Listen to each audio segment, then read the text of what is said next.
Hello, Mark. Hello, Chip. It's great to be here with you in Dublin.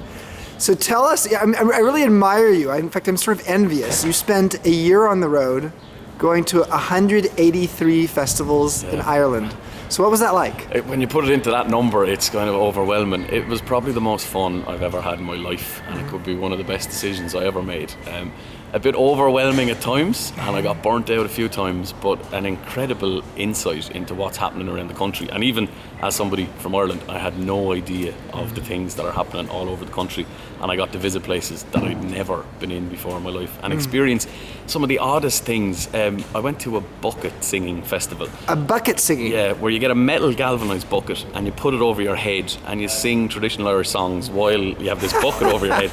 And Is there drinking involved or no? There might be drinking once you have the bucket off your head. But I won the All-Ireland Championship bucket singing. Wow. So I am the All-Ireland champion bucket singer.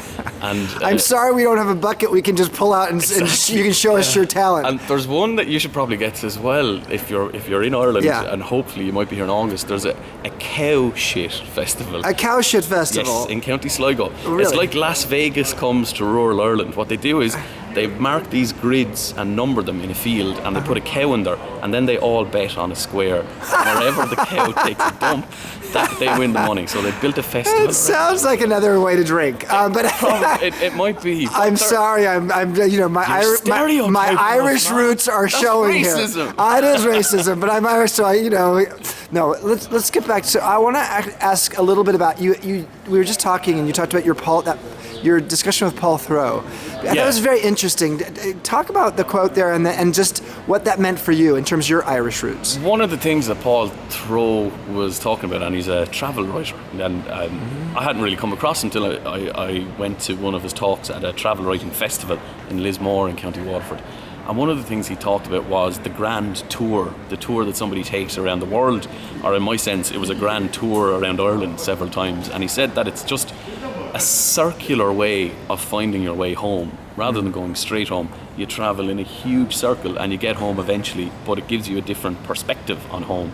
And I think part of the reason that I did go to 3 festivals every week for a year was to give my sense a renewed sense of what Ireland was actually about and what was happening, not just in the major cities in Ireland, but in some of the small, very rural communities, where a lot of them use these festivals to kind of bind themselves together and to attract other people to their communities and their villages and towns, and to show people what's best about their towns. So what I got to do was I got to visit all these places when they were showing their best, when they were wearing their Sunday best, and they wanted people to come and visit them. That's when I was there. So I got to experience maybe a kind of a rose-tinted version of the country, but a wonderfully out-of-hand rose-tinted version of the country. But also, it got you in touch with your own Irish roots. It in did. terms of what made you proud of Ireland. Yeah, So- exactly. And I think it's probably the same of festivals that I've been at in other parts of the world as well. It's the people that make the festival. And no matter what the banks told us or economists told us about how broken the country was, the people weren't broken.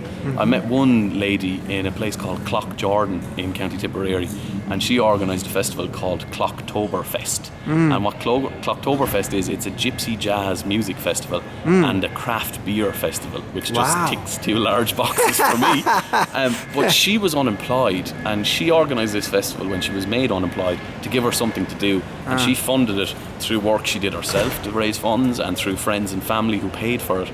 So she did it as a way to kind of combat the depression she was feeling around her economic circumstances. Yes. And she did it not by doing something for herself, but by doing something for the community in that town. And it was fantastic. That's very sweet. Yeah. Well, it's funny that we're actually having this interview right near this. Right, there's a building here, and it says there's actually a festival called 10 Days in Dublin, if I'm not mistaken. That's right. There's a sign for it right there. And that's that kind of a community-driven festival as well. Their ethos is that it's an arts festival, but they don't look for acts that have experience in the arts. So, like when you go to Edinburgh, you're going to see the creme de la creme of arts. But what 10 Days in Dublin tries to do is give artists who haven't performed that often a platform to perform. So they have an extensive programme. It's not going to be as polished or as well produced as some other arts festivals, but it has a more community-driven ethos, which is a fantastic thing, and it's brilliant. It's a really good festival. Perfect. Mark, thank you so much. My pleasure, Chip.